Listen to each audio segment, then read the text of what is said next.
గురుగారు నమస్కారం. జై శ్రీమన్నారాయణ. మిథున రాశి, మరి ఈ మిథున రాశి వారికి ఈ డిసెంబర్ మాసంలో ఎలా ఉంటుంది? వీరు ఎటువంటి పరిహారాలు చేయాలి? వీరికి అదృష్టం కలిసి వచ్చే అవకాశం ఉందంటారా? ఖచ్చితంగా మిథున రాశి అంటే ఇక్కడ మనకి ఆలోచించాల్సిందంటే అర్ధశివుడి అంటారనమాట. మిథున రాశి అంటే దాంపత్యం, అర్ధశివుని యొక్క ఆకారం అని చెప్పేసి మనము చూస్తూ ఉంటాము. అలానే శివుని యొక్క స్వరూపంగాను శివుని యొక్క ఆధీనంలో ఉండేటువంటి రాశిలో ఒకటి మిథున రాశి. ఇది జలతత్వం కలటువంటి రాశి. ఇందులో వీళ్ళు చాలా సెన్సిటివ్గా ఉంటారు, మాట పడరు, ఎక్కడైనా మాట ఇచ్చారంటే నిలబెట్టుకునే తత్వం ఉంటుంది. అలాంటి వారికి కూడా కొంతమేర దురదృష్టశాస్తు గ్రహాలన్నీ కూడా సానుకూలంగా లేకపోవడం వల్ల డిసెంబర్ మాసంలో మారేటువంటి గ్రహాలన్నీ కూడా సానుకూలంగా లేవు. కాబట్టి వీరికి కొంతమేర అదృష్టం అనేది మిశ్రమ ఫలితాలని చెప్పవచ్చు. డిసెంబర్ 15 తర్వాత వీరికి ఏదైనా అనుకున్నటువంటి కోరికలు కావచ్చు, అనుకున్నటువంటిది ఏదైనా సాధించడానికైతే కొంచెం 1-2-3 సార్లు కష్టపడితేనే అవుతుంది. ఎందుకంటే కనుక 2వ స్థానంలో ఉన్నటువంటి గురు భగవానుడు స్వస్థానంలోకి వస్తూ ఉన్నాడు. మళ్ళీ కూడా వెనకాంజలోకి వచ్చేసి స్వస్థానంలోకి వచ్చి ఉన్నాడు. ఈ స్వస్థానంలో మరి ఒక 6 మాసాల నుంచి 7 మాసాల వరకు అయితే అక్కడే కొనసాగుతాడు గురువు.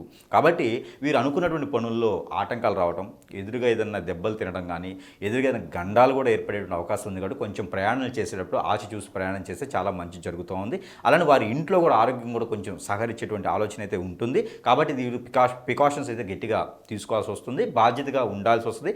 భార్యాభర్తల మధ్య ఎడబాటు భారం కూడా ఉంటుంది. కాబట్టి పెళ్ళైన వరకు మాత్రమే ఉంటుంది. కాబట్టి వారు కూడా కొంచెం ప్రికాషన్స్ తీసుకోవాలి. ఒక భార్యాభర్తలనే కాదు, ప్రికాషన్స్ అనేది మామూలుగా తీసుకుంటే అన్ని రకాల సమస్యలు అనేది కొనసాగుతూ ఉంటాయి అనమాట. ఇక భార్యాభర్తలు ఆడవారైతే ఉంటే కనుక మిథున రాశిలో పుట్టినటువంటి స్త్రీలు ఎవరైనా ఉంటే వారి పెళ్ళై ఉన్నా పెళ్లి కాకపోయినా సరే వారు దద్దోజనం అని ఉంటుంది.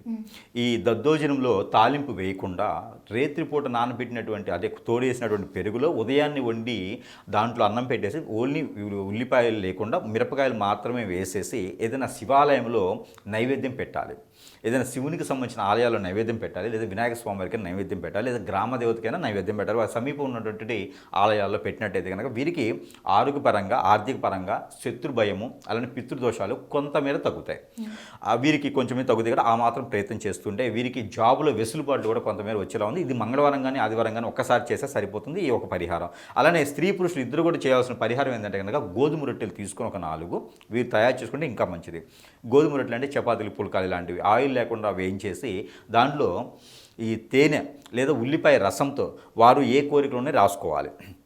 ఏ కోరికలను రాసుకొని లేదా తేనెతోనే సరే ఏ కోరిక ఉందో రాసుకోవాలి. వాళ్ళకున్న దోషాలు ఏమోనే రాసుకోవాలి. రాసుకున్నటువంటి ఆ రొట్టెల్ని తీసుకుని వెళ్ళేసి ఆవుకు తినిపించాలి. ఇది చేసినట్టు కనుక వారికి అనూహ్యమైనటువంటి ఆదాయాలు వస్తాయి.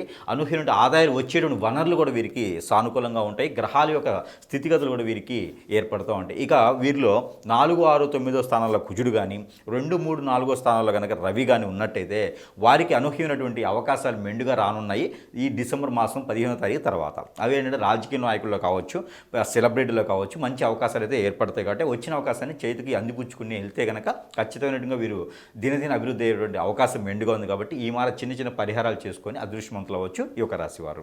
థ్యాంక్ యూ గురుగారు, చాలా చక్కగా వివరించారు పరిహారాల గురించి.